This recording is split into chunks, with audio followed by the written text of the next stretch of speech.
Assalomu alaykum. Barchangizning xabaringiz bor. Oliy ta'lim, fan va innovatsiyalar vazirligining tegishli qaroriga asosan 2024-25 o'quv yilining boshidan oliy ta'lim muassasalarida registrator ofisi ish faoliyati yo'lga qo'yildi. Biz esa bugun Qo'qon universiteti Andijon filiali asosiy binosi kirish qismida joylashgan registrator ofisining ish faoliyati bilan yaqindan tanishamiz. Ko'ramiz, registrator ofisi talabalarga, professor ustozlarga hamda abituriyentlarga aynan qanday xizmatlar ko'rsatadi. Biz ushbu savollarni registrator ofisining menejerlaridan javob olamiz.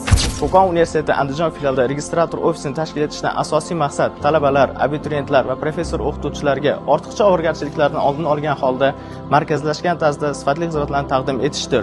Universitetda barcha ta'lim yo'nalishlarida akademik jarayonlarni sifatli tashkil etish uchun registrator ofisi tomonidan mas'ul menejerlar biriktirilgan bo'lib, menejerlar tomonidan talabalarga KEMS axborot tizimida xizmat ko'rsatish, o'qishni ko'chirish, o'qishni tiklash yuzasidan konsultatsiyalar taqdim etish, universitetda mavjud turli xizmatlar va resurslar to'g'risida ma'lumotlarni berish, xalqaro grantlar, ilmiy konferensiyalar va nomdor stipendiyalar, akademik dasturlar to'g'risida ma'lumotlarni taqdim etish boshidan tashqari 30 turdan ortiq xizmatlarni ko'rsatib kelmoqda.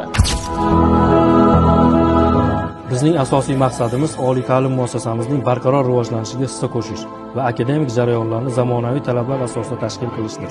Demak, registrator ofisining asosiy maqsadi ortiqcha ovoragarchiliklarni oldini olish, talabalarni faqat bilim olish bilan shug'ullanishlari va professor ustozlarni esa faqat bilim berish bilan shug'ullanishlarini ta'minlashdir.